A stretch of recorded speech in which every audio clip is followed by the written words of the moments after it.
Hello learners, welcome to the session on Linux. Today we'll try to understand Linux concepts.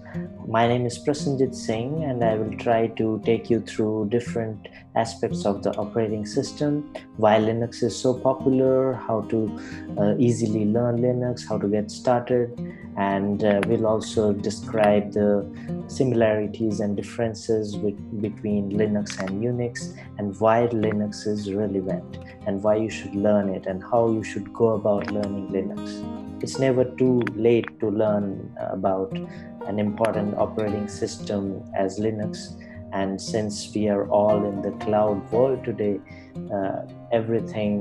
almost everything runs on this operating system. That's why this is one of the most important foundations that you can lay in your career if you want to go about doing software development, DevOps, machine learning, site reliability engineering. Anything you want to build your career on would rest solely upon your Linux knowledge. And there are people who are scared of command line, and when you think of Linux, Unix, command line things hits your mind. So don't get scared of those things, because as we go about in the course, I'll try to simplify everything. As I said in the Binpipe videos, I try to simplify things, simplify learning for you. So let's get started. First of all, what's our agenda for today? So we'll be discussing what operating systems mean, like what they are, what they do in actual, like what are they meant to do, what do they do, and how do they do it. So we'll understand that, because understanding and having your basics right is most important, because only then you get more creative and solve problems. So we'll understand what operating systems are. Then we'll go on and discuss what Linux is, what was the history of Linux, and how it came about to be what it is right now. And then we'll discuss the differences and similarities of Unix and Linux.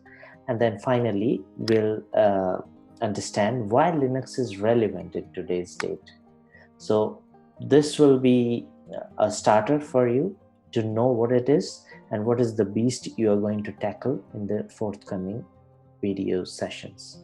So that is it for the lecture that we'll have today, and focus on each and every point and try to have a good understanding so that things become easier as we take the baby steps further throughout this series. So in this series, I would be actually covering the entirety of Linux, whatever is relevant for a systems engineer or a developer point of view. So we'll do all that. So let's get started. So what are operating systems? Operating systems are the softwares which act as a medium between the user and the hardware. For example, you have your smartphone, your mobile phone. So you should have a software on it. Otherwise, there is no use if you just try to swipe your screen or press a button in your mobile phone or anything, because the hardware would not react to your commands. So there should be a medium that translates your actions into instructions that the hardware understands. So this medium is called an operating system. Now, it is not only that, operating systems have other uses too. Like, for example, apart from just translating the commands of the user and instructing the hardware to do certain thing, it has also multiple aspects. For example, it also takes care of the output, like what the translation has to be done when the hardware tries to communicate something back to the user. So that thing is taken care. It takes care of the various sequences that should be maintained to make the entire thing work. It takes care of different applications that run inside it, that actually the user uses to do different tasks. It takes care of the different queues of tasks that comes on to the user. Like the user may fire question 1, question 2, question 3 to the operating system. Now the operating system has to understand them, keep them in a queue, get them processed, and sequence it back to the user. So operating system does a lots of things. We'll explore more of it. So now let's just keep a generalistic understanding of what an operating system is. So for you, you can just understand, like, you have a hardware. It can be a computer, it can be a mobile phone, it can be any device that communicates.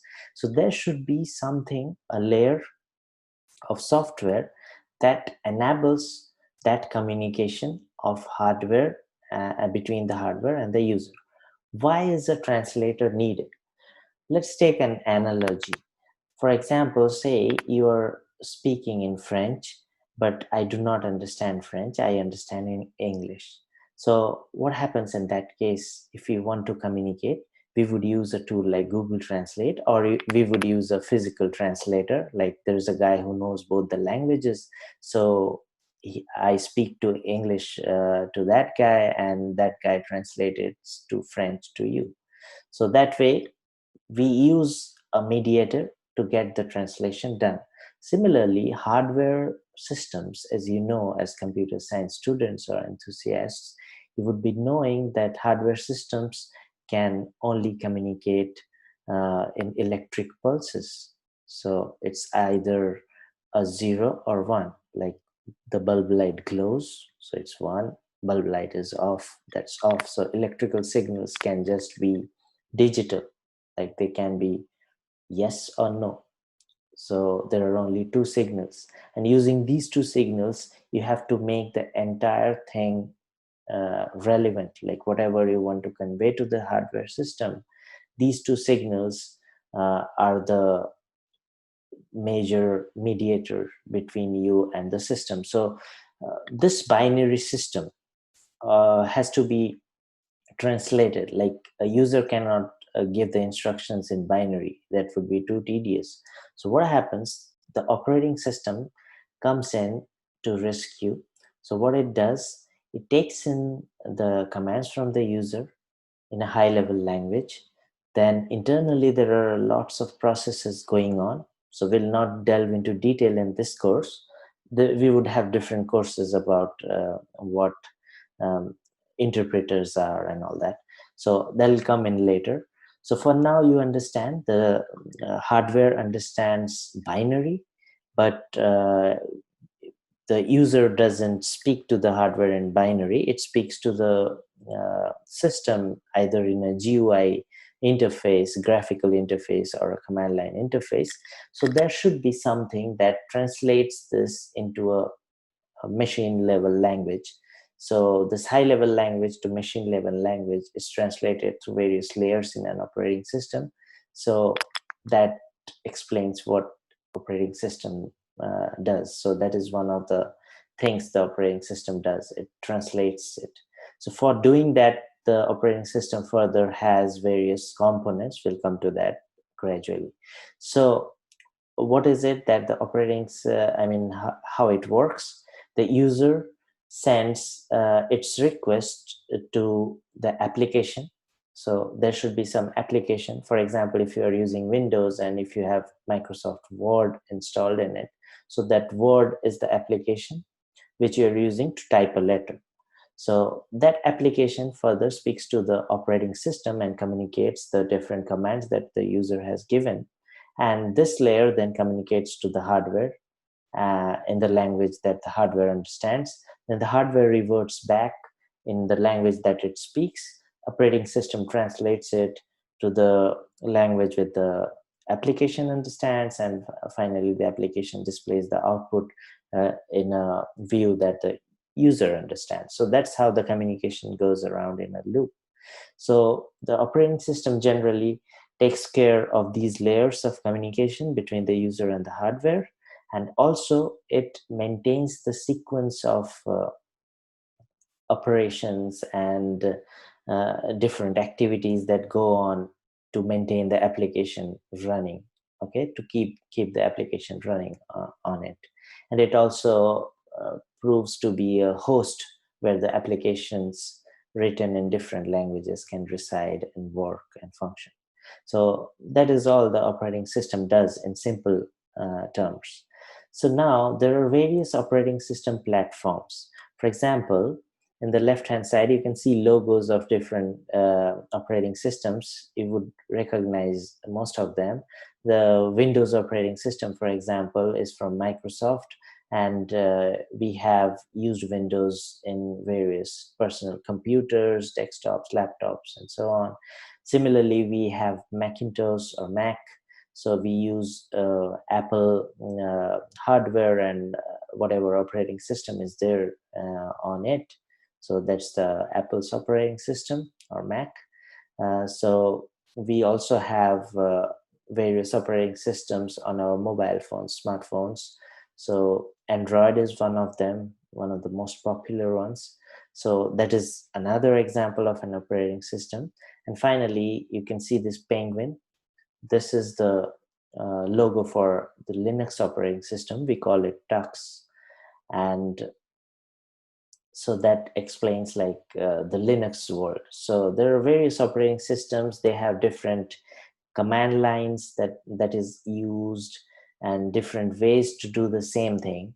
But we are going to focus on the Linux operating system and why it is important and more relevant than other operating systems when we are talking about a server world. So we'll be discussing all that. But now let's go a step further to understand how operating system functions. Like we already know what it does by now. We know that it is the interface between the user and the hardware in a one line. But how does it function? So that takes us to the next step. So here we explore how this is accomplished, this task of the user talking to the hardware. How is that accomplished? What are the various components in there that allow us to accomplish this task of user communicating to the hardware and vice versa? So how does that work? So operating system has various layers. This is just a logical diagram. Operating system doesn't look like, it doesn't look like a solar system or something. So it's just a logical diagram. There are various layers to it. So that is what has been depicted. One of them is the hardware. Like you can imagine that there is a base layer, the hardware to which the user wants to communicate. So there would be another layer that's called the kernel. The kernel is the core of the operating system. That is the main medium that actually communicates to the hardware. So I said sometime earlier, I was talking about the hardware understanding only binary language. So it understands zeros and ones. So there should be a guy who knows zeros and ones and also knows the high level language that the application would be passing commands to it through.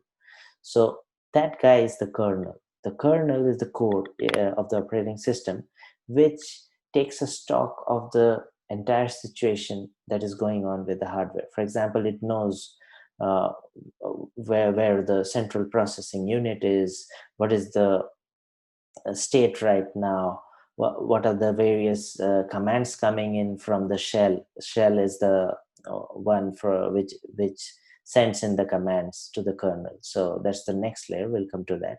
So it takes care of all those things. Kernel takes care of the commands coming in from this shell, translates it to a binary, and then provides those things in a machine level language to the hardware, so that the hardware, being a electronic system, can just understand electric pulses. So it understands the binary pulses that come in and sends out binary pulses as output. So that part is taken care by the kernel. So the kernel will take in commands from the shell and provide it to the hardware, then again get back the commands from the hardware and uh, pass it on back to the shell. So or the output devices. So that is what the kernel does. The kernel also takes stock of the situation. For example, if the CPU or the central processing unit is idle or not, whether it is how much time it will take to complete the previous cycle or the previous commands that has been queued. So it takes care of all those processes that is going on simultaneously. So that's why it's the core of the operating system. And then there is the shell, that is, you can say, the interface between the application or the user and the kernel. Because we cannot speak binary, we talk to the shell and send commands in a high level language. So whenever we write a Linux command, for example, to say list some files, or we write a command to open a notepad, or to run a video, or anything that you command the computer, is accepted in a command form at the shell. So the shell then translates it into a language that kernel will understand, and the kernel translates it to the language in which the hardware would understand. So that's how the message goes into the hardware and then is looped back. Further, over this shell, there are various applications or utilities. For example, you're using a media player to play your video, VLC media player, for example. So you have this media player and you click on a video and the video opens up and plays. So it looks simple from outside, but inside what's going on, when you click, there would be a command that goes on to the shell and says, hey, this is the file name that is located on this particular location of your disk, and this guy, the user, has clicked on this file, which means you have to open this file using these libraries and softwares which I have for you. So this entire thing is translated, and the signal, I mean, that message is sent all the way to the hardware. The file is fetched from the hard disk and it is loaded to the memory, and lots of complex processes go on, and finally you are able to stream the or view the video on the output devices. So the entire thing is orchestrated by the operating system. So all these components come into play and orchestrate any action that you do on a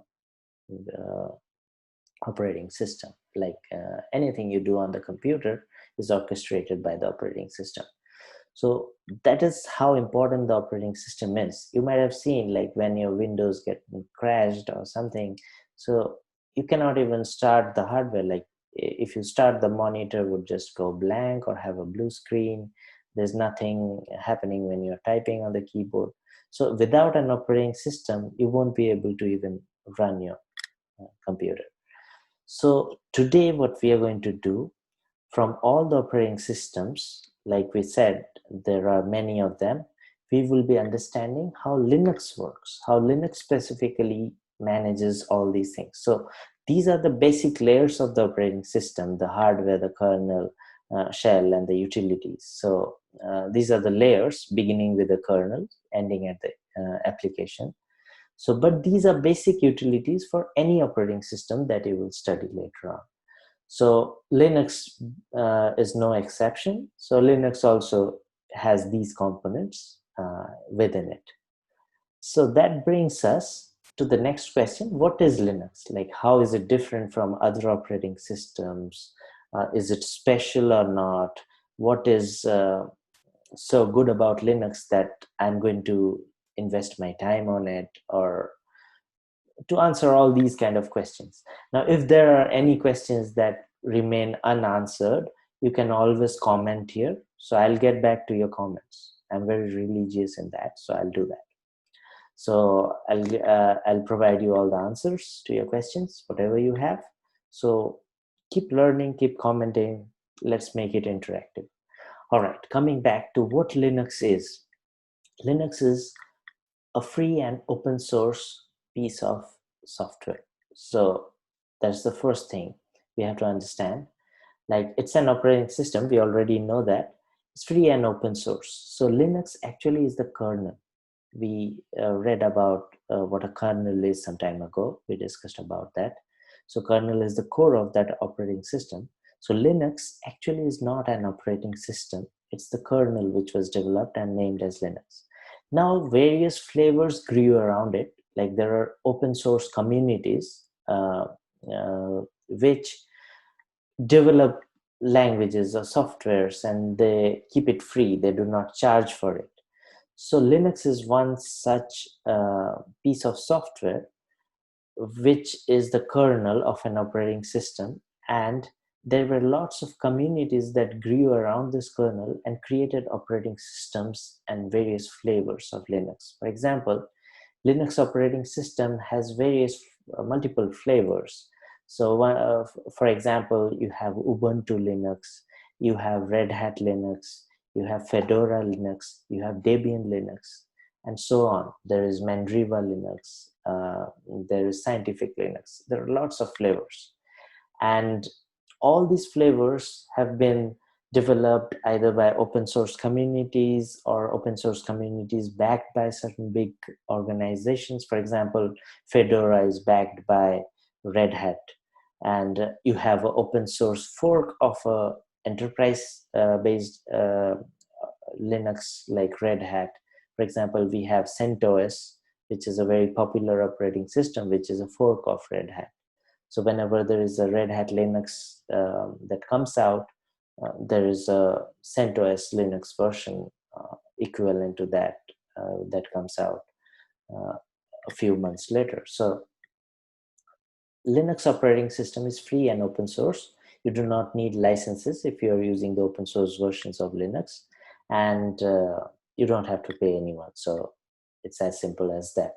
Unlike certain other operating systems, like for example, Windows, Microsoft Windows, where you have to pay for licenses for the number of copies you use, and otherwise it would be piracy because it is owned and supported by a company. Even for Linux, there are certain flavors which provide support at a price. For example, Red Hat Linux Enterprise Editions. They are priced versions, like they have a value to it and you have to pay for it. So there are open source versions also, and the kernel of Linux, as we said, is open source. So that's free. Then comes the next point. It is a Unix-like multi-user multitasking operating system with the X Windows GUI, which can work on multiple hardware platforms. So what is it? This is, in other words, you can say a definition of Linux. Like, what if someone asks you what in general Linux is, you can say it is a Unix-like operating system, because Unix was the one which was developed and Linux kernel was derived out of it. So we'll talk about that story in the end of this slide. So Unix is another operating system from where Linux was derived, and Linux is multi-user operating system. Like, you can have multiple users logged in to the same operating system. Just imagine, like, you have your laptop, but multiple people are working on the same laptop. So in Linux servers, you can have multiple users logged into the same system doing separate things, and Linux can handle all that. Like someone is logged in using a certain console and he's trying out some commands. Some other guy on the same server is doing some other thing. So that's all allowed in Linux and possible. So that is how dynamic it is. Like, if you might have seen, like, web hosting servers, web hosting providers who have web hosting servers, mostly they host multiple websites allotted to different people. Like, say I have a website, binpipe.org, so I'm hosted on a server. You might be having a website, xyz.com. You're hosted on the same servers, and you are given a user ID and a password. I am given a user ID and password, and I log into my host and upload my files, change my stuff in the databases, and do my work. You're doing it on the same server without even knowing it. So Linux allows multitasking, multi-user. So that's how dynamic it is. And it also has a GUI, graphical user interface. So it's not only that Linux is just a black screen command line system. So servers are like that, but you can have desktop versions of Linux which uses X Windows system. That graphical interface is called X Windows system. So it has a graphical user interface as well. and it can work on multiple hardware platforms. For example, if you're using Intel processors, it can work there. If you're using ARM processors, it can work there. If you're using uh, a Raspberry Pi, it can work there. If you're using uh, any other processor, it can work. So it's hardware agnostic. So it works on multiple hardware. So that's the reason, another reason why we find Linux in most places. For example, Linux is there in, I mean, it touches our lives everywhere. You might even don't realize it. For example, our smartphones, Android is just a version of, I mean, it's a fork of Linux. So we use it all the time. We have our different operating systems, which we are talking about, Linux operating systems, Ubuntu, Red Hat, CentOS. All these run on laptops and desktops and servers. So it's there. Even Linux is there in embedded systems. For example, you have your washing machine or you're going down the elevator. So that elevator button would be having a chipset, like it would be having a circuit board, and certain chips which are responding to various actions. So these even have embedded Linux systems in them to work. Okay. So most of the electronic devices we use today, gaming consoles and everything, have an embedded Linux operating system mostly. So Linux is almost everywhere. So the next point is, since Linux is free and open source, there are many flavors to Linux. So there are lots of Linux flavors. We already discussed this. So there are various companies or open source communities that build Linux. So we have Ubuntu, Red Hat, CentOS, and so on. Now, who built this? I mean, we know communities developed various versions of Linux, but who was the person who actually brought about this Linux kernel? So that person is a very special person, Linus Torvalds. So he was from Helsinki in Finland, and when he was a student in the university, he just did it as a hobby project and built this kernel and put it out in the open source forums that this is the kernel I have built. If someone would like to uh, work some more on it and build an operating system around it, I would be happy.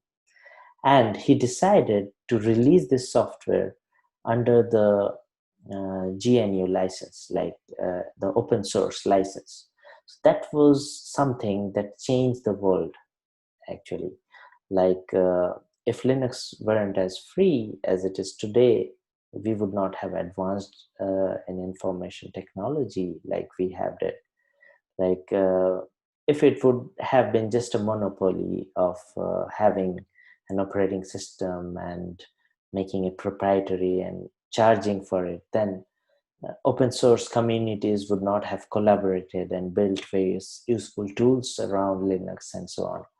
So thanks to Linus Torvalds, that man really changed the way and opened up lots of career opportunities, opened up the way we think or work today, and changed the entire scenario. So that's the reason we are learning Linux today. Like it has affected so many lives, and that's why it is very important for us to learn and use Linux and make and build things that will make the world better. So before we move on, you can watch this particular clip, which tells something about the history of Linux. So you will enjoy this clip, and that will give you an idea of how Linux was came into being, like how Linux came into being, and uh, how important it is today, and where it is used today. So this being an introductory session, we would not be doing any kind of hands-on exercises and so on. So just watch this clip, and I hope you'll like it, and that'll give you an understanding of what Linux is. Because to know, I mean, to work with Linux, you should know what it is, how it came into being. So that is important. Like it's always important to take a step back and understand what it is and why things are the way they are. So let's watch this.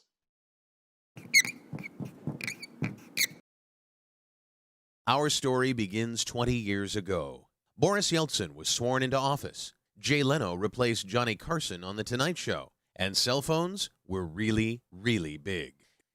It was August of 1991, and a 20-year-old computer science student named Linus Torvalds sat down at his computer in Helsinki to post what is now one of the most famous entries in computing history.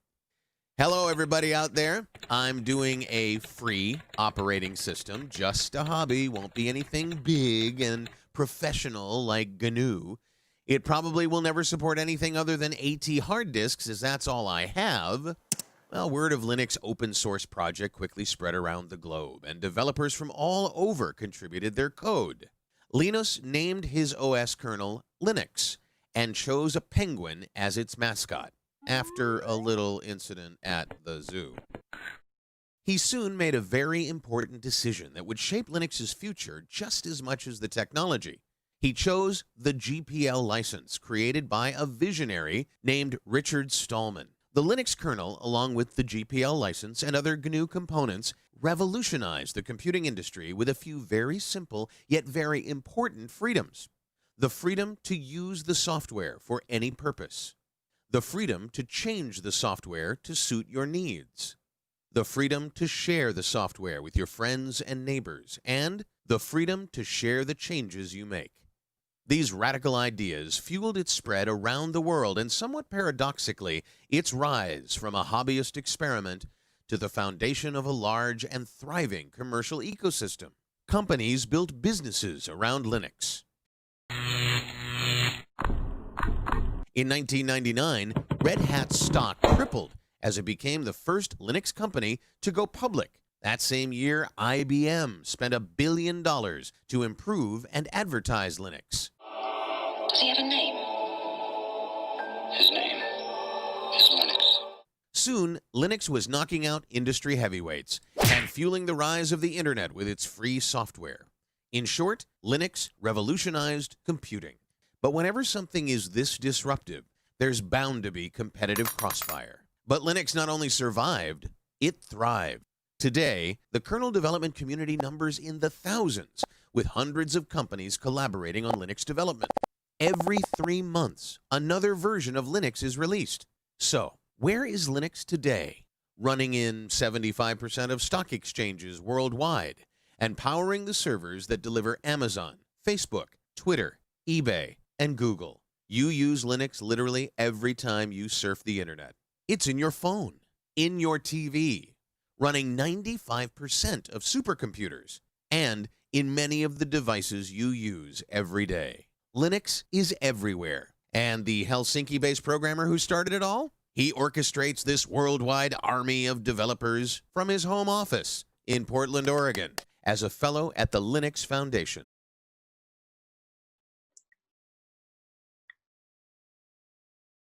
All right, so I think you understood how Linux came into being and the history and interesting stories around it. Now let's analyze the similarities and differences between Linux and Unix.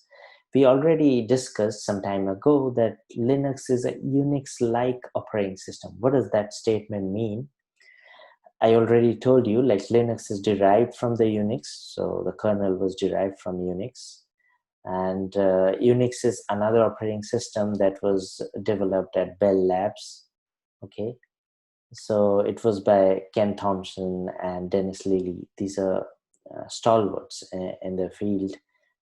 They were responsible for developing the C language, and they have done a lot of work, like on the field of networking and everything that we do today. I mean, these people have lots of contributions. Okay, so coming back to Linux kernel, as I said, Linus Torvalds modified the Unix kernel and built a Linux kernel out of it, made it portable and easy to use, uncomplicated, and so on. So what are the differences and what are the comparisons, you can say? So Linux is a source code that is freely available to the user. You already know what that means. The Unix source code is not available for the general public. Like, this applies to certain versions of Unix because that's from the Bell Labs. So it is only available to various companies that have rights for the Unix. So that is, for example, we have operating system that is getting obsolete nowadays, Sun Solaris. That is a Unix. The operating system which we call Mac today, which runs on Apple devices. So Mac operating system is based out of BSD Unix. So that is another flavor of Unix. So these are not, available for general public normally, and companies who have adapted these to their operating systems use them. So the second point is Linux primarily uses graphical user interface with an optional command line interface. So in Linux, you can have both of the GUI and the CLI, command line interface, graphical interface. But Unix primarily was built for command line usage. So it has graphical interfaces nowadays, but the original Unix doesn't have. It was mainly built for the command line. Linux is portable and can be executed in different hard drives. Like, as I said, like Linux can be run on a Raspberry Pi. It can be run on an embedded chip. It can be run on a smartphone and so on. But Unix was never made portable, like apart from the Apple devices and all that. It wasn't actually adapted. So because Linux came into being and it stole the show, so Unix stayed that way, the way it used to be. Then comes in the next point, like Linux is mainly used in servers, desktops, mobile phones, PCs, and all. But Unix is mostly used in mainframes. So that is another point. Then comes the various versions. So Linux versions are Ubuntu Debian, SUSE, Red Hat Solaris. Versions for Unix are BSD, HPUX, AIS, and so on. So there are various file systems that are supported here, in the Linux world, and certain file systems are not supported in the Linux world, like ZFS, which is supported in the Unix world.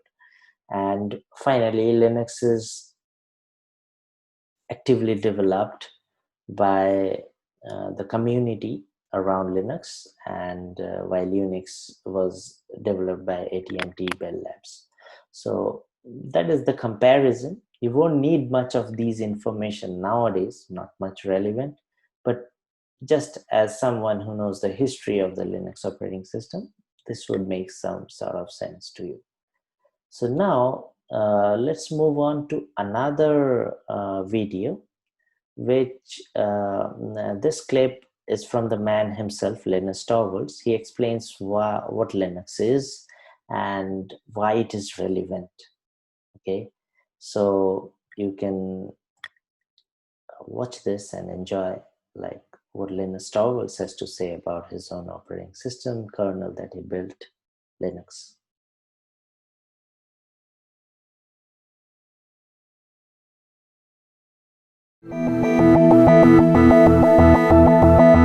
Hey, welcome. I'm Linus Torvalds, and I started Linux in 1991. One of the more interesting parts about Linux is how it turns out in the most unexpected places. So when I started Linux, I needed an operating system for my own use. And today, you find Linux everywhere. In small embedded devices, supercomputers. This technology allows you to expand into many different niches. The thing that makes Linux interesting to me is all the interesting technology, but it's also all the people involved, and working in an open source project where you work with hundreds, potentially thousands of people makes the whole technology even more interesting. Hopefully this turns into an opportunity for you to find something you find really interesting to do. And one of the nice things about Linux and open source in general is that there's a lot of different things, and everybody has something that you can give to the project.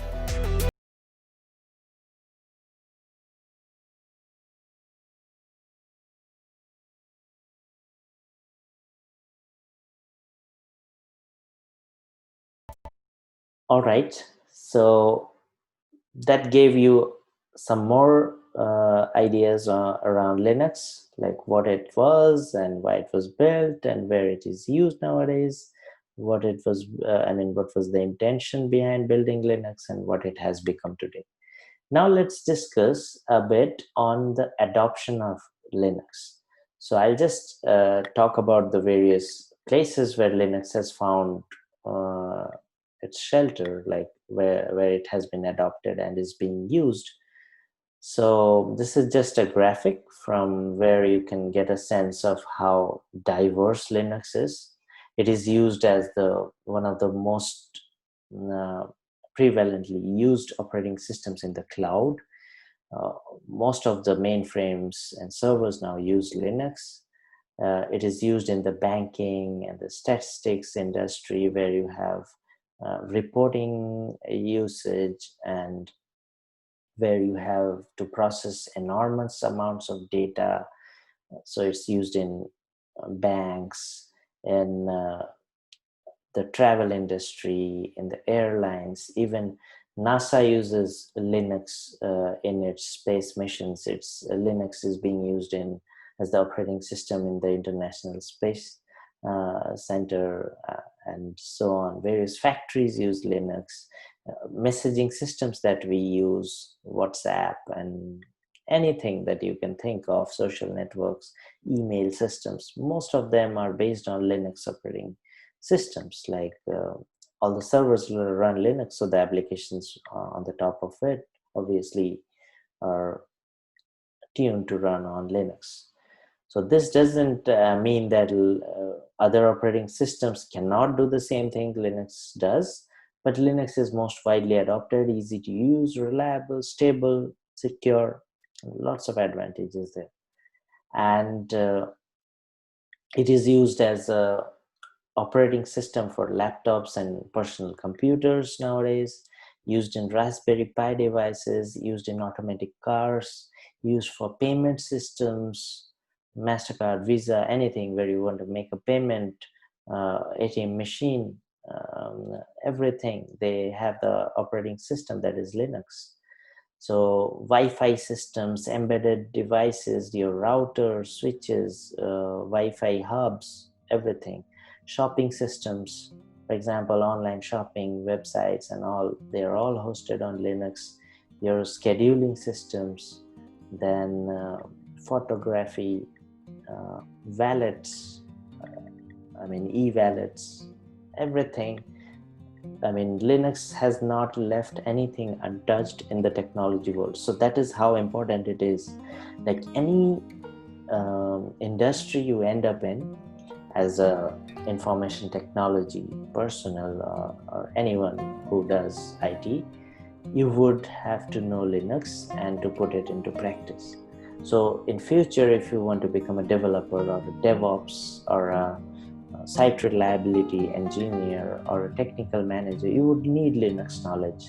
So that's why this course. And what are we going to do next? Yes, we will discuss how to get Linux installed. So that will be our first task in the upcoming lectures. So I'll explain how to replicate Linux installation in your own laptops or desktops. So I will do that. How to launch a Linux operating system on the cloud. So we'll do that. Once we have a Linux operating system which we can use, we'll start learning the command line tools and commands, so how we can interact with the operating system. Then we'll understand various aspects, like for example, if you want to make a website live on a Linux server, how do we do that? What are the various aspects? So how does the entire thing work? How does Linux servers work, and how do we interact with it? So I'll try to keep everything simple and make you understand, because see, there are lots of videos, lots of paid courses from other more eligible trainers and all. So I don't want to make this series boring and academic. Like, it should not be just to read or understand something and pass exams, so it's or land up jobs. You should know what you are doing and why you are doing. So you should understand concepts, then you overcome anything.